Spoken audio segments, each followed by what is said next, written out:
Hello friends, welcome to engineering junction. तो दोस्तों, कल हमने देखा था आइडियल ट्रांसफार्मर के करंट्स के बारे में और हमने देखा था टर्न रेशियो। आइए आज हम वीडियो स्टार्ट करेंगे। वीडियो स्टार्ट में सबसे पहले हम देखेंगे phasor diagram in ideal transformer. तो दोस्तों आइए शुरू करते हैं। पहले तो हम एक आइडियल ट्रांसफार्मर बना लेते हैं। ये हमारा कोर हो जाएगा, के ऊपर हम वाइंडिंग्स बना लेते हैं। ये हो जाएगी हमारी एलवी वाइंडिंग,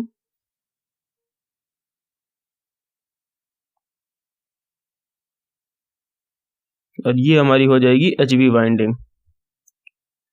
ठीक है फ्रेंड्स, ये हमारी हो गई वाइंडिंग्स। अब इधर हमने सोर्स लगा रखा है V1 और यहाँ जो हमारा इंड्यूस्ड ईएमएफ हुआ है इसे हम सपोज करते हैं E1।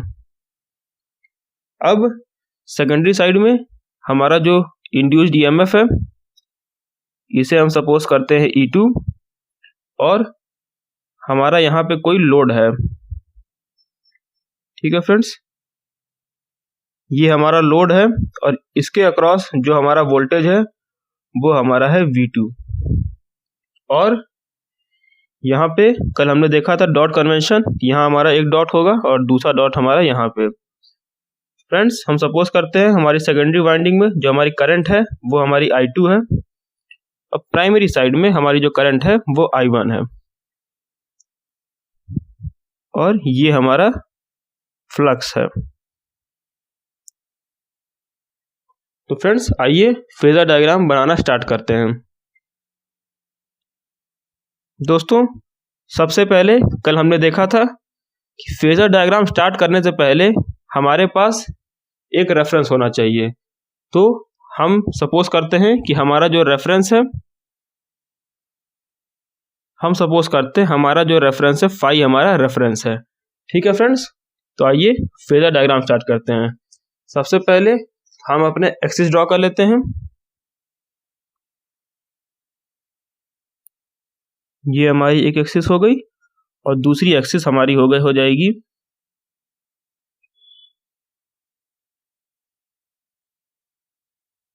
तो फ्रेंड्स, कल हमने देखा था हमारे पास जो हमारा रेफरेंस होता है उसे हम इस एक्सिस पे प्लॉट कर देते हैं। ये हमारा हो गया 5। और फ्रेंड्स, कल हमने देखा था कि जब भी हम फेजर डायग्राम बनाएंगे तो हम लेंज लॉ के अकॉर्डिंग फेजर डायग्राम बनाएंगे और लेंज लॉ के अकॉर्डिंग जो हमारा ईएमएफ होता है वो हमारा फ्लक्स से 90 डिग्री लैग करता है। इसका मतलब हमारा जो फ्लक्स हो जाएगा ये हमारा हो जाएगा E2, क्योंकि हमने जो N2 है उसे N1 से बड़ा मान रखा है, और इसी फेज में सेम फेज में हमारा हो जाएगा E1। अब फ्रेंड्स, एक बात हमें यहाँ समझनी है, हमारे पास जो हमारा ये वोल्टेज E2 है, जो ये वोल्टेज हमारा E2 है, ये हमारा इंड्यूस होता है E1 की वजह से। मतलब प्राइमरी में जो हमारा इंड्यूस्ड ईएमएफ है उसके वजह से, प्राइमरी में जो हमारा इंड्यूस्ड ईएमएफ है उसके वजह से हमारा सेकेंडरी में ईएमएफ इंड्यूस होता है। पर फ्रेंड्स, करंट में इसका अपोजिट होता है। करंट में सबसे पहले जो करंट I2 है ये एस्टेब्लिश होती है, क्योंकि करंट जो है वो हमारा लोड पे डिपेंड करता है।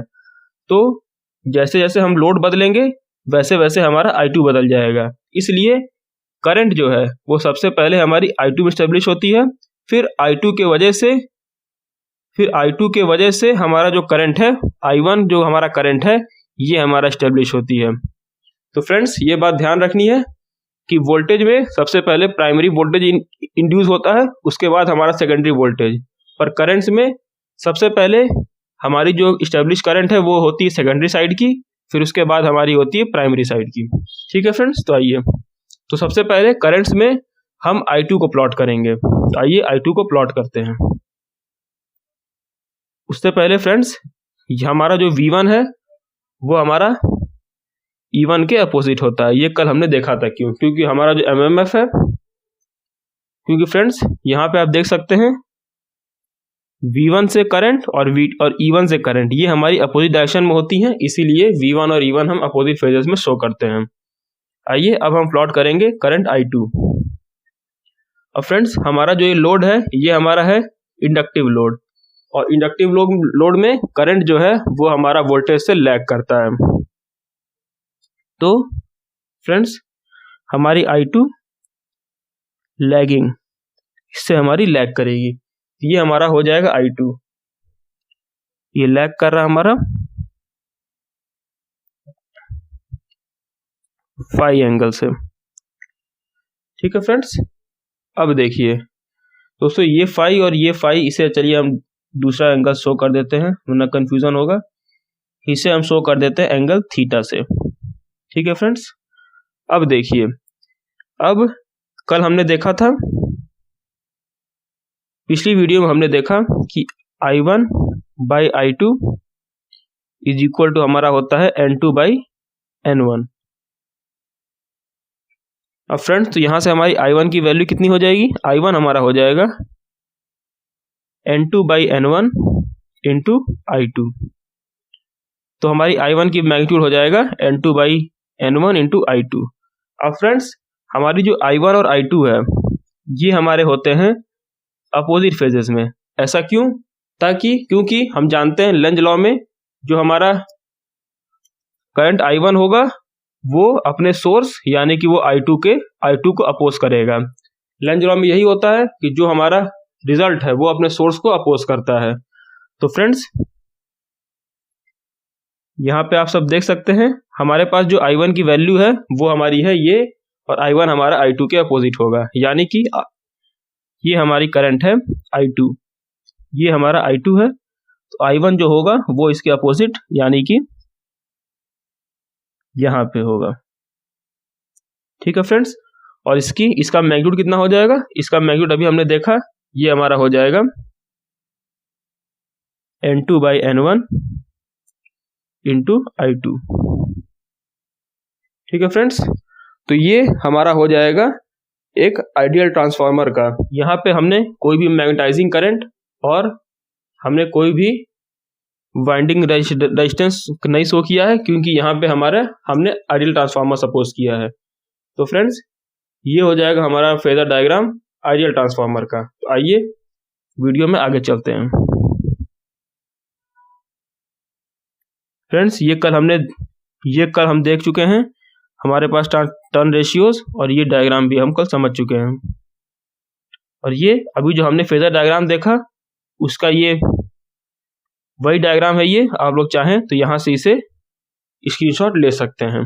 ठीक है, और यहाँ पे ये पॉइंट ध्यान रखिएगा, I1 and I2 lie in same phase for ideal transformer but they are drawn opposite in order to represent opposite of flux और cancellation of MMF। कल हमने देखा था लेंज लॉ के अकॉर्डिंग ये हमारा डिफरेंट फेज में हो जाएगा। ठीक है फ्रेंड्स, आइए आगे बढ़ते हैं। तो आज हम बात करेंगे ट्रांसफार्मर एट नो लोड, मतलब ये हमारा कोई आइडियल ट्रांसफार्मर नहीं है, ये हमारा है प्रैक्टिकल ट्रांसफार्मर। तो आज से हम स्टार्ट करने वाले हैं अपने प्रैक्टिकल ट्रांसफार्मर के बारे में।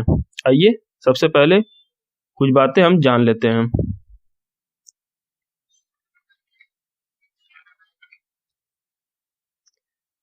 सबसे पहले हम यहाँ पे एक ट्रांसफार्मर ड्रॉ कर लेते हैं।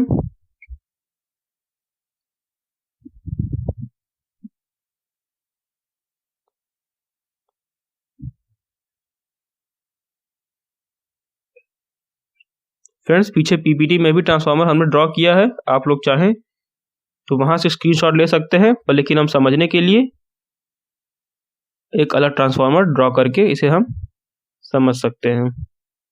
ये हमारी हो गई LV वाइंडिंग, ये हमारी हो जाएगी HV वाइंडिंग। ठीक है फ्रेंड्स, अब देखिए ट्रांसफार्मर हमारा नो लोड पे है, इसका मतलब जो हमारा I2 है ये हमारा 0 होगा, क्योंकि ये हमारा पोर्ट जो है ये हमारा ओपन है, ये हमारा है नो लोड पे।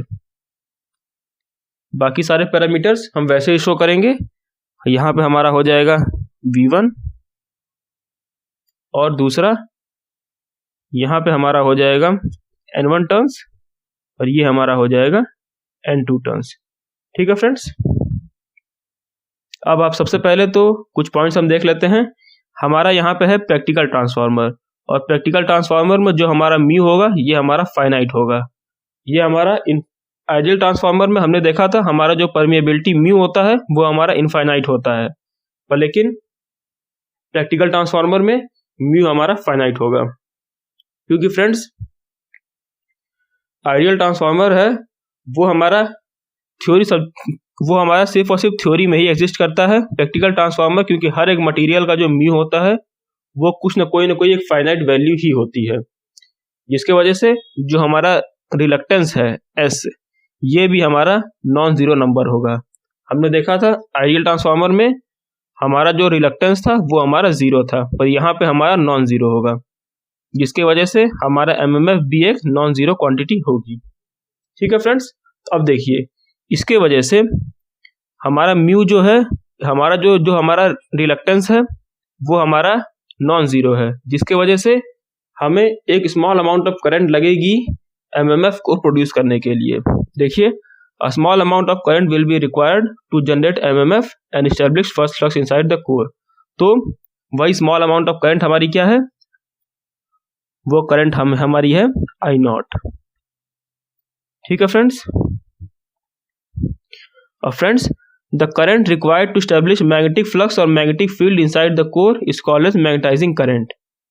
उसे हम जो करंट हमारी मैग्नेटिक फ्लक्स को बनाती है उसे हम कहते हैं मैग्नेटाइजिंग करंट।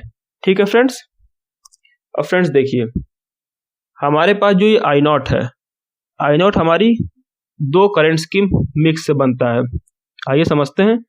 आई नॉट एक तो हमारा हो जाएगा आई म्यू, आप लोगों ने पीछे देखा ये हमारा है मैग्नेटाइजिंग करंट।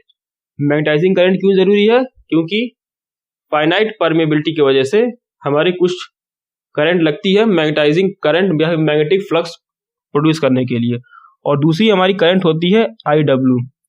आई डब्ल्यू क्या है, देखिए हम यूज करते हैं एसी करंट। ट्रांसफार्मर में हमने यूज किया एसी। अब एसी में क्या होता है, हमारे पास कुछ लॉसेस होते हैं, डाइलेक्ट्रिक लॉसेस जिन्हें हम कहते हैं। तो उस लॉस को कंपनसेट करने के लिए हमें एक रियल पावर भी चाहिए, और रियल पावर हमारी कहाँ से आती है, रियल करंट से। इसीलिए हमारा जो ये आई नॉट है, आई नॉट हमारा दो करंट के मिक्स से बना है। एक तो हमारा हो जाएगा मैग्नेटाइजिंग करंट और दूसरा हमारा हो जाएगा आई डब्ल्यू। ये हमारा लॉसेस को डिलीवर करता है। ठीक है friends,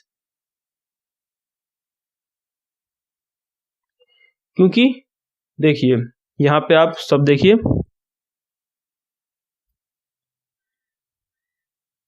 when the source is alternating, the flux inside the core is also alternating, and due to alternating flux there is a power loss inside the core of transformer called as core loss और iron loss।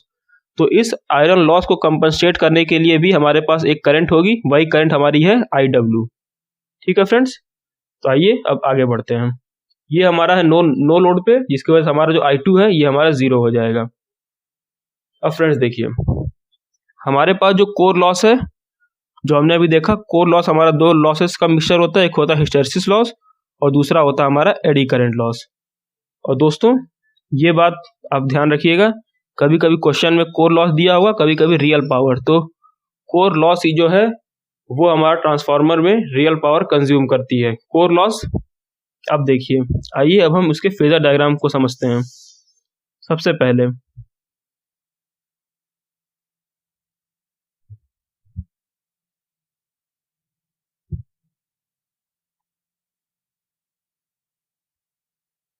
हमारे पास एक हमारे पास reference होगा, reference हम मान लेते हैं हमारा फ्लक्स।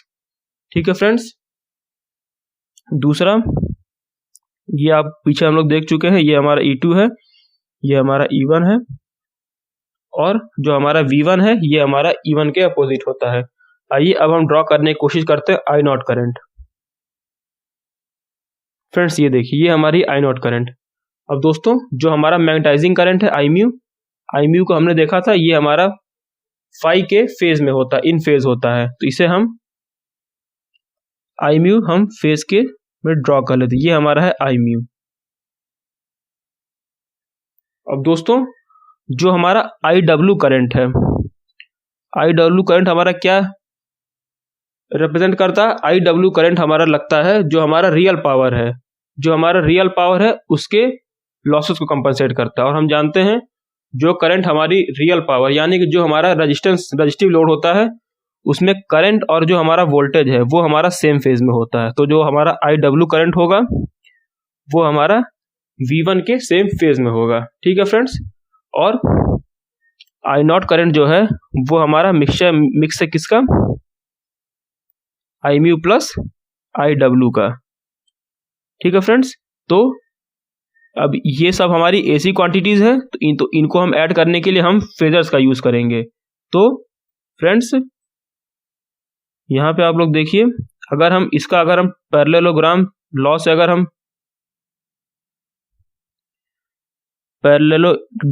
अगर हम इन दोनों को ऐड कर दें तो ये हमारा कुछ ऐसे बन जाएगा। ये हमारा हो जाएगा हमारा आई नॉट। ये करंट हमारी कौन सी हो गई, आई नॉट करंट। ठीक है फ्रेंड्स, एक बार फिर से समझते हैं। इसे हम यहां से रिमूव कर देते हैं। अब फ्रेंड्स देखिए, सबसे पहले हमारे पास एक क्वांटिटी है फाई जिसे हमने रेफरेंस अज्यूम किया है। हमारी जो मैग्नेटाइजिंग करंट होती है वो हमारे फ्लक्स के इन फेज होती है, इसीलिए आई म्यू और फाई का जो हमारा फेजर है वो सेम फेज में है। और सेकेंडली आई डब्ल्यू करंट हमारी क्या है, ये हमारी रियल लॉसेस को कंपनसेट करती है। तो रियल लॉसेस जो होती है, रियल लॉसेस मतलब जो हमारा रजिस्टेंस है कोर में, ये करंट उसके करस्पॉन्डिंग है। और हम जानते हैं फेजर डायग्राम में रजिस्टिव लोड में जो करंट होती है वो उसके वोल्टेज के इन फेज होती है, इसीलिए आई डब्ल्यू और V1 हमारा इन फेज है। हमारा जो आई नॉट करंट है ये हमारा आई डब्ल्यू और आई म्यू का फेजर सम है, क्योंकि यहाँ पे हम एसी क्वांटिटीज की बात कर रहे हैं, इसलिए जो हमारा आई नॉट है वो हमारा कुछ इस तरह आ जाएगा। ठीक है फ्रेंड्स, ये देखिए वही चीज जो हमने अभी देखी डायग्राम, वही चीज यहाँ पे पीपीटी के फॉर्म में है। यहाँ से आप लोग स्क्रीनशॉट ले सकते हैं। फ्रेंड्स, हमने पीपीटी इसलिए बनाई है ताकि आप लोग को नोट्स बनाने की दिक्कत ना हो। आप लोग सिर्फ और सिर्फ कॉपी पेन लेके जो इंपॉर्टेंट पॉइंट्स हैं, जो बहुत ज़्यादा इंपॉर्टेंट पॉइंट्स हैं वही नोट करें, बाकी सब आप लोग यहाँ से स्क्रीनशॉट लेके रख सकते हैं। ठीक है फ्रेंड्स, ये जो हमारा फाई नॉट जो हमारा एंगल है ये हमारा है नो लोड पावर फैक्टर, क्योंकि यहाँ पे हम नो लोड की बात कर रहे हैं। आइए आगे बढ़ते हैं। अब दोस्तों देखिए, सबसे पहले हम जो डिफरेंट करंट्स हैं इनके लॉसेस के बारे में बात कर लेते हैं। जो हमारा आई म्यू है हमारा, अब हम देखते हैं आई म्यू की वजह से हमारा रियल लॉस कितना है और रिएक्टिव लॉस कितना है। तो फ्रेंड्स, जो हमारा एक्टिव पावर होता है, एक्टिव पावर हमारा कितना होता है, वी आई कॉस फाई, यही होता है। तो यहां से V तो हमारा V1 है, करंट हमारा आई म्यू है, और कॉस एंगल हमारा कितना है यहाँ पे फ्रेंड्स, यहाँ पे देखिए आप V1 और आई म्यू इसके बीच में जो हमारा एंगल है वो हमारा है 90 डिग्री। ये हो जाएगा कॉस 90, ये हमारा हो जाएगा 0। ठीक है फ्रेंड्स, और ये हमारा है P रियल लॉस। अब हम P रिएक्टिव की बात करते हैं। ये अभी हम बात कर रहे हैं करंट आई म्यू की। ठीक है फ्रेंड्स, रिएक्टिव लॉस जो हमारा हो जाएगा, रिएक्टिव पावर सॉरी, वो हमारा हो जाएगा वी आई साइन फाई। ठीक है फ्रेंड्स, तो फिर से वही V तो हमारा V1 है, I हमारा आई म्यू है, और फाई हमारा है 90 डिग्री। ये हमारा हो जाएगा V1 आई म्यू।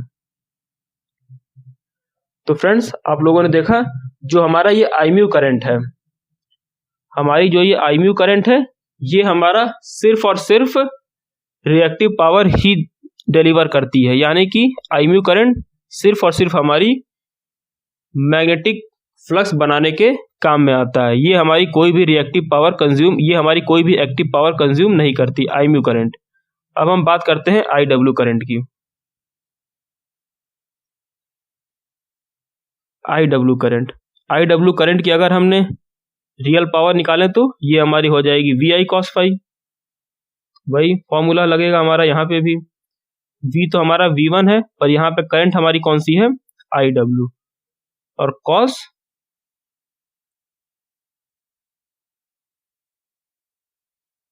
यहाँ पे हमारा cos हो जाएगा, यहाँ पे देख सकते हैं आप IW और V1 के बीच में एंगल कितना है, 0 डिग्री, cos 0, तो ये हमारा हो जाएगा V1 IW। और दूसरा P reactive power IW current की वजह से कितना होगी हमारी, VI sin phi। यहाँ पे फ्रेंड्स V हमारा V1 है, I हमारा IW है, sin 0, ये हमारा हो जाएगा 0।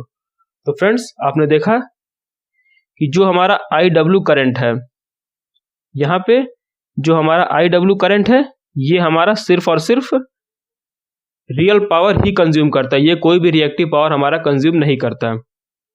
इसलिए ये जो करंट है ये हमारी V1 के फेज में है। ठीक है फ्रेंड्स, आइए आगे बढ़ते हैं।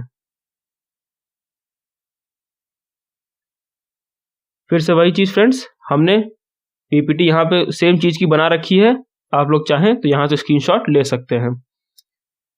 The current stabilising flux and magnetic current does not consume any real power. Real power क्यों नहीं, क्योंकि रियल पावर हमारी यहाँ पे क्या है, 0, but only reactive power. So we can say that reactive power transformer is required to establish flux. ये current IMU current जो है, IMU करंट हमारी जो होती है वो हमारी किस लिए होती है, फ्लक्स स्टेब्लिश करने के लिए ट्रांसफार्मर में। ठीक है फ्रेंड्स, दूसरा फ्रेंड्स अब हम बात करें IW करंट की। Since losses contains only real power, there must be certain current in same phase as voltage which only contributes real power but not reactive power. और ये हमारा कौन करता है, ये हमारा करता है IW करंट, ये सिर्फ और सिर्फ रियल पावर ही कंज्यूम करता है। ठीक है फ्रेंड्स, इसे हमने उसे समराइज किया है। One is responsible for supplying of core loss, that is IW current, another is responsible for establishing flux, IMU current. ठीक है फ्रेंड्स, तो आइए अब हम आगे बढ़ते हैं। अब फ्रेंड्स हमारा जो IMU करंट है वो हमारा IW से बहुत ज़्यादा होता है, क्योंकि I0 करंट जो है उसमें हमारा I0 करंट में हमारा जो मैक्सिमम कंट्रीब्यूशन होता है वो होता है हमारा IMU करंट का। IW करंट बहुत छोटा सा पार्ट होता है IMU करंट का। ऐसा इसलिए फ्रेंड्स क्योंकि जो हमारी कोर लॉसेस होती हैं, कोर लॉसेस हमारी बहुत ही कम होती हैं। कोर लॉसेस में हमारा जो रियल पावर का जो कंजप्शन है वो बहुत ही कम होता है। हमारा मैक्सिमम करंट होता है मैग्नेटाइजिंग करंट, जिसके वजह से cos phi जो होता है हमारा, ये हमारा बहुत ही पुअर होता है। फ्रेंड्स हम सब जानते हैं कि हमारा रिएक्टिव पावर जितना ही ज़्यादा होगा किसी भी करंट का, उसका पावर फैक्टर, किसी भी सर्किट का उसका पावर फैक्टर उतना ही बुरा होता है। जिसकी वजह से यहाँ पर आप देख सकते हैं हमारा जो IMU है ये हमारा बहुत हाई होता है IW से, जिसकी वजह से हमारा जो पावर फैक्टर है cos phi नॉट ये हमारा बहुत ही पुअर होता है 0.2। ठीक है फ्रेंड्स, ये कुछ थ्योरेटिकल डेटा दिया हुआ है। The magnetising current is approximately 4 to 6% of full load current and IW जो हमारा रियल करंट है is approximately 1 to 2% of full load current. ठीक है फ्रेंड्स, फुल लोड करंट हमारी क्या होती है, is the rated current of the machine, that is the current, मतलब कि वो करंट जो हमारी मशीन को किसी तरह से हार्म नहीं करेगी, उसके ऊपर अगर हम जाते हैं तो हमारी मशीन खराब होने के चांसेस बढ़ जाते हैं। फ्रेंड्स ये हमारा हो गया इक्विवेलेंट सर्किट। यहाँ पे आप सब देखिए जो हमारा I0 करंट है, I0 करंट हमारा आगे जाके दो हिस्सों में बट रहा था। सबसे पहला होता है IMU जो है वो हमारा सिर्फ और सिर्फ रिएक्टिव पावर कंज्यूम करता है, और रिएक्टिव पावर हमारा क्या कंज्यूम करता है, वो हमारा होता है एक इंडक्टेंस। यहाँ पे हमारे पास है एक इंडक्टेंस, जो हमारा IMU करंट, और IW करंट जो है वो सिर्फ और सिर्फ रियल लॉस को कंपनसेट करता है, तो इसलिए वो एक रेजिस्टेंस के थ्रू शो किया गया है। ठीक है फ्रेंड्स, आइए एक बार और समझ लेते हैं आई नॉट करंट की डिस्ट्रीब्यूशन को। देखिए आई नॉट करंट जो है हमारा, आई नॉट करंट जो है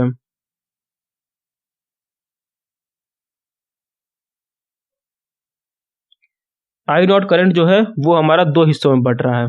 एक हमारा बटता है IW और दूसरा हमारा बटता है IMU में। ये हमारा है आई नॉट करंट। अब फ्रेंड्स हमने अभी देखा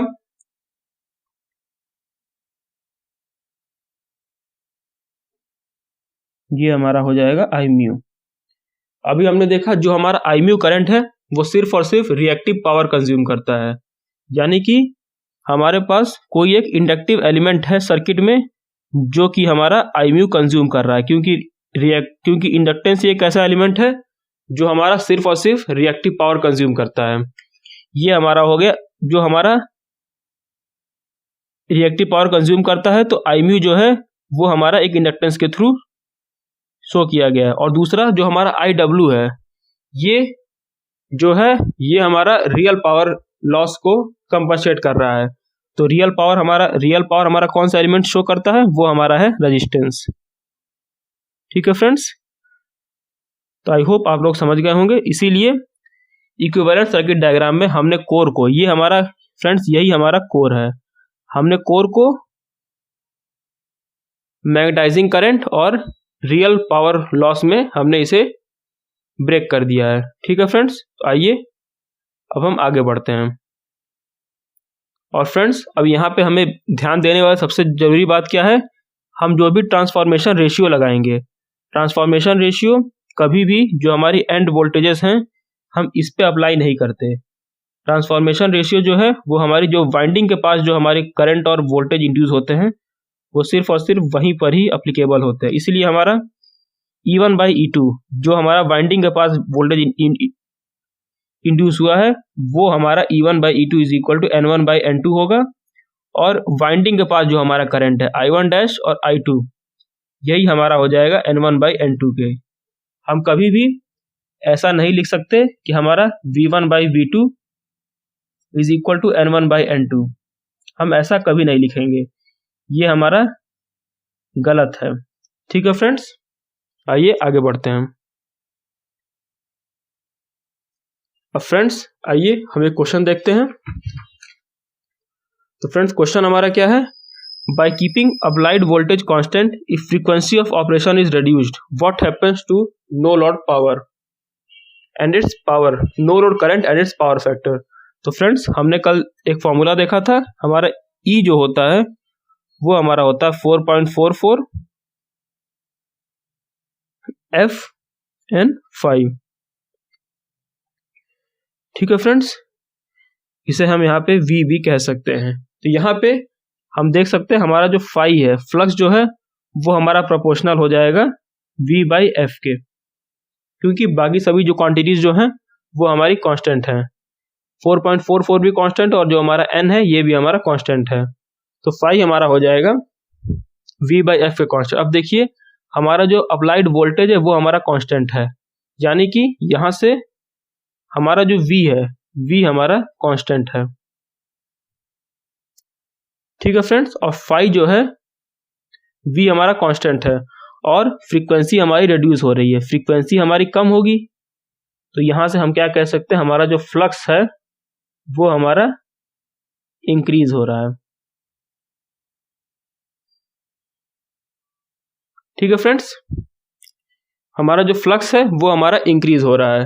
अब यहां से एक बात अभी हम लोग आगे जाके देखेंगे जब हम लॉसेस पढ़ेंगे, जो हमारा कोर लॉस है ये हमारा फ्लक्स के प्रोपोर्शनल होता है, फ्लक्स स्क्वायर के, फाई स्क्वायर के। अब फाई हमारा इंक्रीज हो रहा है, इसका मतलब हमारा जो पी कोर है ये भी हमारा इंक्रीज करेगा। ठीक है फ्रेंड्स, अब देखिए हमें बात करनी है नो लोड करंट की। तो नो लोड करंट में हमारा क्या क्या होता है, हमारा पी कोर जो है यहाँ से वो हमारा बढ़ रहा है, पी कोर बढ़ रहा है, इसका मतलब हमारा core loss P core loss अभी हमने देखा था, इसे कौन कंपनसेट करता है, इसे कंपनसेट करता है हमारा IW करंट जो होती है, यही हमारी रियल पावर को कंपनसेट करती है। तो हमारा पी कोर इंक्रीज कर रहा है, इसका मतलब हमारा यहाँ से IW भी इंक्रीज करेगा, क्योंकि हमारी जो V1 है, जो हमारा अप्लाइड वोल्टेज है, ये हमारा कांस्टेंट है। अब फ्रेंड्स हमारा यहाँ से Imu जो है वो हमारा बढ़ गया। अब दूसरी चीज, अब आप ये देखिए, ये हमने बात कर ली IW की, आइए अब Imu की बात करते हैं। Imu के लिए सबसे पहले हमारा जो MMF है वो हमारा होता है phi s के बराबर। अब हमारा जो phi है वो हमारा इंक्रीज कर रहा है, इसका मतलब हमारा जो MMF है ये भी हमारा इंक्रीज करेगा, ठीक है फ्रेंड्स। और सेकेंडली हमारा MMF हमने देखा था, ये हमारा होता है N1Imu के इक्वल। अब यहाँ से हमारा जो MMF है वो इंक्रीज कर रहा है, इसका मतलब यहाँ से हमारा जो Imu करंट है ये भी हमारा इंक्रीज करेगा, क्योंकि हमारा जो नंबर ऑफ टर्न्स है ये तो कांस्टेंट है। तो फ्रेंड्स हमने देखा हमारा IW भी इंक्रीज कर रहा है और जो हमारा Imu करंट है ये भी हमारा इंक्रीज कर रहा है, तो जिसकी वजह से हमारा जो होता है I नॉट हमारा होता है अंडर रूट, क्योंकि ये फेजर्स हैं सब, ये हमारे हो जाएंगे Imu square plus IW square.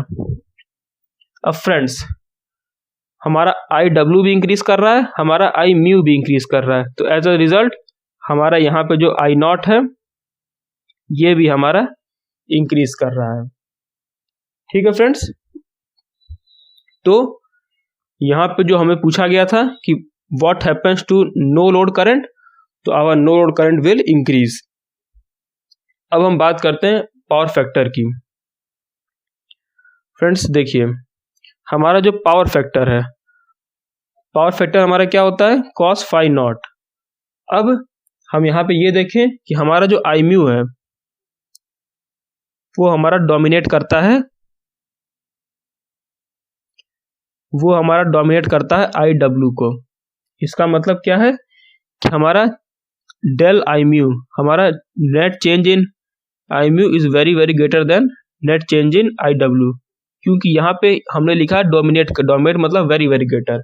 इसका मतलब हमारा जो रिएक्टिव पावर का चेंज है वो हमारे रियल पावर के चेंज से बहुत ज़्यादा होता है, जिसके वजह से हम जानते हैं जब हमारा रिएक्टिव पावर का चेंज ज़्यादा होता है तो हमारा जो cos phi नॉट, जो हमारा पावर फैक्टर है वो हमारा डिक्रीज करता है, ठीक है फ्रेंड्स। इसका रीज़न आप लोग चाहें तो नोट कर सकते हैं। इसका रीज़न होता है कि जैसे जैसे हमारा जो रिएक्टिव पावर है, रिएक्टिव पावर जैसे हमारा बढ़ता है हमारा पावर फैक्टर डिक्रीज करता है, ठीक है फ्रेंड्स। आइए आगे बढ़ते हैं।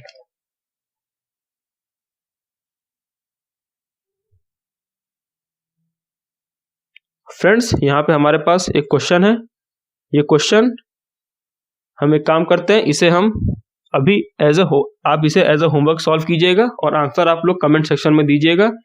इस प्रॉब्लम को हम अगले लेक्चर में डिस्कस करेंगे, ठीक है फ्रेंड्स।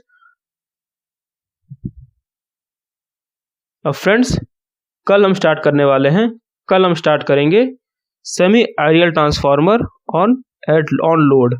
आज हमने बात की एट नो लोड की, कल हम बात करेंगे ऑन लोड की, ठीक है फ्रेंड्स।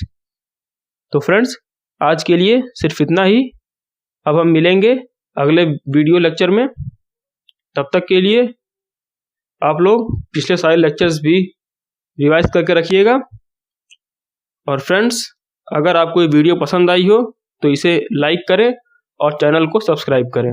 Thank you.